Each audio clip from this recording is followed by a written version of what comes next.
नमस्कार मेरे प्यारे दोस्तों। आज के इस वीडियो में हम प्लेटो के सद्गुण सिद्धांत को पढ़ेंगे, जो कि हमारे CGPSC मेंस पेपर 6 के फिलोसॉफी के सेक्शन में दिया गया है। हमारी कोशिश ये होगी कि हम बिल्कुल आसान भाषा में जो भी चिंतक हैं उनको समझें। मेरा नाम राजन तिवारी है। देखिए, प्लेटो के बारे में जब बेसिक आपको पता होना चाहिए, वो यूनानी चिंतक थे जिनके गुरु का नाम था सुकरात और उनके शिष्य का नाम था अरस्तु। प्लेटो की किताब का नाम है रिपब्लिक कंसर्निंग जस्टिस। मतलब प्लेटो का मुख्य उद्देश्य ये था कि समाज में न्याय कैसे स्थापित किया जाए। अब न्याय स्थापित करने के लिए उनको ये लगा कि या तो जो राजा है वो बुद्धिमान हो जाए, या तो राजा दार्शनिक हो जाए, या किसी बुद्धिमान व्यक्ति को हम राजा बना दें। अब अगला सवाल ये आया कि अब कैसे खोजें कि कौन सा व्यक्ति बुद्धिमान है। यही प्लेटो की किताब का मुख्य तत्व है। उन्होंने कहा कि न्याय की स्थापना के लिए व्यक्ति को अपने कर्तव्य पालन पे बल देना चाहिए। मतलब हर कोई अपना अपना काम करेगा तो न्याय स्थापित हो जाएगा। उनके राजनीतिक चिंतन का केंद्रीय और महत्वपूर्ण तत्व ही न्याय है। और न्याय कैसे आएगा? आपके गुणों से आएगा। अब आपको मैं बेसिक चीज़ समझाता हूँ, उससे आप पूरा सिद्धांत समझ जाएंगे। देखिए, प्लेटो क्या बोला कि हर व्यक्ति के अंदर 3 प्रकार के गुण होते हैं। हमारे अंदर भी होता है। जैसे एक गुण होता है, उसको बोलते हैं वो तृष्णा या इच्छा या संयम भी उसका नाम है। मतलब हमारे अंदर इच्छा होती है हम ये करें वो करें। दूसरा जो गुण होता है उसका नाम है साहस मतलब शौर्य होता है ना, कि साहसी होते हैं हम।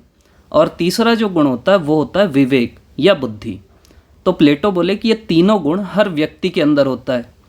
अब वो सीधा सीधा ये बोले कि जिसके अंदर जो गुण की प्रधानता है, जैसे आप देखते होंगे ना कि कोई व्यक्ति है बहुत ज़्यादा साहसी, आप देखे कि बोलते हो यार ये बहुत साहसी है। जो साहसी है उसको साहस वाला काम दे दो, मतलब सैनिक बना दो। जो विवेक वाला है, बुद्धिमान है, उसको राजा बना दो। और तीसरा वो बोले कि जो जिसके अंदर तृष्णाएं हैं, इच्छाएं हैं, उनको सामान्य उत्पादक वर्ग बना दो, खेती किसानी करे, व्यापार वाणिज्य करे। 2 लाइन में सिद्धांत यही है कि हर व्यक्ति के अंदर ये 3 गुण होते हैं। तीनों गुण के हिसाब से जिसके अंदर जो गुण ज़्यादा है वो व्यक्ति वो काम करे। और जब तीनों व्यक्ति जिसका जो गुण है, जैसे मेरे अंदर विवेक ज़्यादा है तो मैं राजा बन गया, किसी के अंदर साहस ज़्यादा है वो सैनिक बन गया, और जिसके अंदर तृष्णा ज़्यादा है वो उत्पादक बन गई या बन गया। तो जब तीनों वर्ग अपने अपने गुणों के इस हिसाब से काम करेंगे, ये तीनों सद्गुणों के हिसाब से काम करेंगे, तो चौथा सद्गुण आ जाएगा जो कहलाएगा न्याय। मतलब उससे समाज में न्याय हो जाएगा। ये आप समझ गए। अब लिखना क्या है वो समझिए। देखिए, न्याय का 2 रूप होता है, एक होता है व्यक्तिगत, एक होता है सामाजिक। अब व्यक्तिगत मतलब मानव आत्मा में, अब अच्छे अच्छे शब्द लिखना है, मानव आत्मा में 3 तत्व हैं। पहला है तृष्णा, दूसरा है शौर्य या साहस, और तीसरा है विवेक या बुद्धि। मतलब हमारे अंदर ये तीनों तत्व हैं जो हम लोग बात किए। चौथा मत सोचना ना, 3 प्लेटो के हिसाब से 3 नहीं है। तृष्णा, अगर इंग्लिश वाले हो आप तो तृष्णा को बोलते हैं एपेटाइट, शौर्य या साहस को बोलते हैं करेज, और विवेक को बोलते हैं रीजन। जो प्लेटो बोला, अब एपेटाइट का कोई तृष्णा अनुवाद करता है, कोई इच्छा अनुवाद करता है, कोई संयम अनुवाद करता है। अब अनुवादक तो अलग अलग प्रकार के रहते हैं, तो तृष्णा जनरली चलता है, इसलिए मैं बता रहा हूँ तृष्णा, दूसरा शौर्य और तीसरा विवेक। जब मानव आत्मा में इन तीनों तत्वों का उचित अनुपात होता है तो कहलाता है व्यक्तिगत न्याय। मतलब मानव न्याय का पालन कर रहा है, ये व्यक्तिगत है। मतलब मेरे अंदर, ऐसे समझिए, आपके अंदर तृष्णा भी है, आपके अंदर साहस भी है, आपके अंदर विवेक भी है, तीनों तत्व आपके अंदर हैं, तो आप मतलब व्यक्तिगत लेवल पे न्याय का पालन कर रहे हैं। अब न्याय है क्या? प्रत्येक वर्ग अपनी प्रकृति के अनुसार कार्य करे तथा दूसरों के कार्यों में हस्तक्षेप न करे। अब देखिए, मेरे अंदर तीनों तत्व हैं। अब मेरी प्रकृति क्या है, यहाँ पढ़िए, देख जो लिखा है वो भी समझा देता हूँ। मतलब प्रत्येक व्यक्ति में तीनों गुणों की उपस्थिति होती है, लेकिन प्रधानता एक तत्व की होती है। बोलते हैं ना ये बहुत बुद्धिमान है, यार आप ही बोलते होगे, किसी को बोलते होगे ये बहुत साहसी है, तो एक तत्व आपके अंदर हो गया प्रधान। उसी प्रधान तत्व से आपकी प्रकृति का निर्धारण हुआ। मतलब आपके अंदर साहस की प्रधानता है तो आपकी प्रकृति क्या होगी? सैनिक। आपके अंदर विवेक ज़्यादा है तो आपकी प्रकृति होगी शासक की।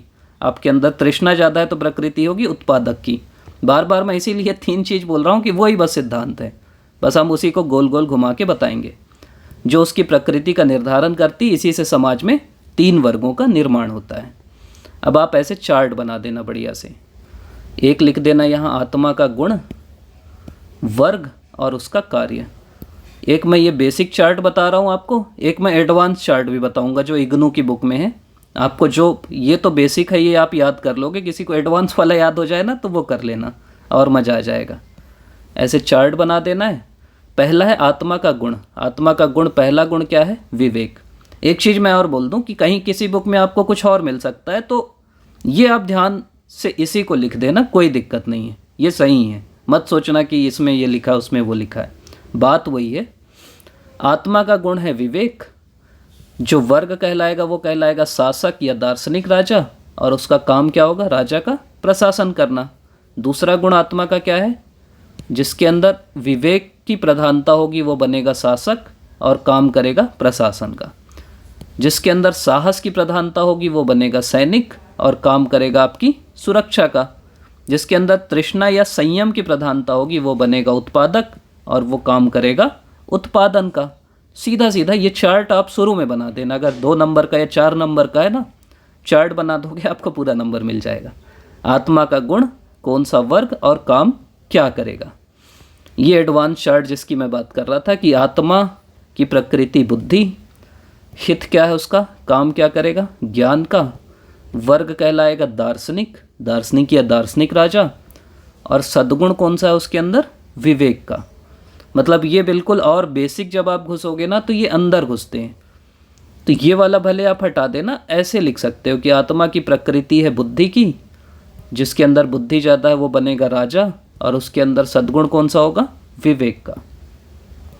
आत्मा के अंदर उत्साह ज़्यादा, उत्साही कौन होता है? योद्धा, तो वर्ग बनेगा योद्धा, और सद्गुण क्या होगा? साहस का। जिसके अंदर इच्छा ज़्यादा होती, इच्छा मतलब ये भी कर लेते हैं वो भी कर लेते हैं, वो कहलाएगा साधारण व्यक्ति, हम आप जैसा। मतलब उत्पादक भी बोलते हैं, प्रोड्यूसर वर्ग बोलता है इसलिए उत्पादक। और उसके अंदर सद्गुण क्या होगा? संयम, तृष्णा संयम जो लिखो चल जाएगा, एपेटाइट बोला है वो। और जब तीनों वर्ग, मतलब समझ लो कि एक वर्ग ये है दार्शनिक वर्ग, दूसरा योद्धा है और तीसरा उत्पादक है साधारण व्यक्ति।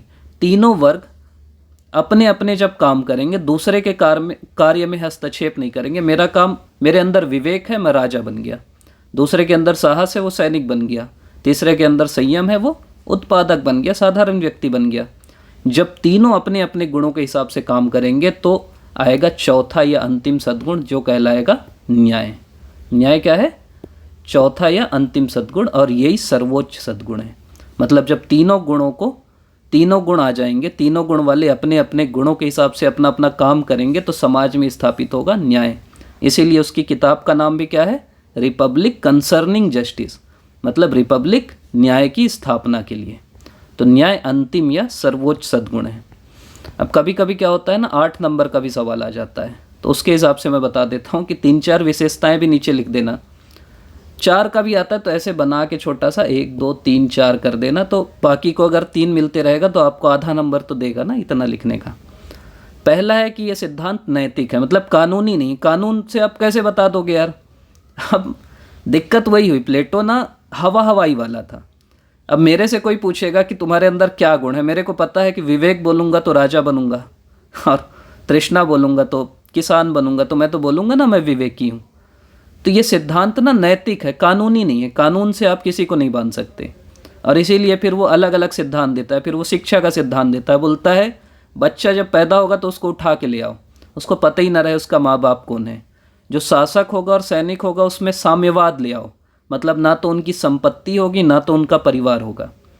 तो इस टाइप के आप आगे बढ़ेंगे ना, तो ये सब सिद्धांत है जो हम लोग पढ़ते हैं, लेकिन यहाँ नहीं है सिलेबस में तो नहीं पढ़ेंगे। तो ये सिद्धांत नैतिकता पे आधारित है, कानून या बाकी चीज़ों पे आधारित नहीं है। दूसरी विशेषता है कि इसमें कार्य विशिष्टीकरण है। कार्य विशिष्टीकरण मतलब मैं राजा हूँ तो अपना काम करूँगा, मतलब एक आदमी सब कुछ नहीं करेगा। राजा जो है वो किसानी नहीं करेगा, राजा राज्य का देखेगा, जो उत्पादक है वो उत्पादन देखेगा, जो सैनिक है वो सैन्य कार्य देखेगा। तीसरा है अहस्तक्षेप, मतलब आप अपने में विशिष्ट हो और दूसरे के काम में हस्तक्षेप मत करो, ये होता है अहस्तक्षेप। और चौथा है दार्शनिक शासक, मतलब उसका उद्देश्य यही था। हुआ क्या था, वो जिस राज्य में था उसका नाम था एथेंस। आपको समझा देता हूँ, थोड़ा तो जान लो। एथेंस का ये निवासी था, इसके गुरु का नाम था सुकरात। सुकरात का एक कोटेशन है जो बोलता है सद्गुण ही न्याय है। तो इतना वो दार्शनिक व्यक्ति था, वो लोगों को, बच्चों को शिक्षा देता था। तो वहाँ के शासक बोले कि सुकरात तुम बहुत लोगों को भड़का रहे, तुम माफ़ी मांगो। सुकरात बोला माफ़ी नहीं मांगूंगा। बोले या तो माफ़ी मांगो या तो जहर खा लो। सुकरात जहर खा लिया। तो प्लेटो को लगा। दूसरा क्या हुआ, उसके बगल में एक राज्य था स्पार्टा, जो फिल्म में देखते होगे हॉलीवुड।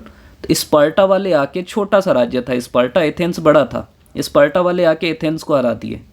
प्लेटो को लगा यार क्या एथेंस है, मतलब एक छोटा सा राज्य हमको आके हरा दिया। मेरे गुरु को, जो उतना ज्ञानी आदमी है, उसको ये मृत्युदंड दे दिए, जहर पिला दिए।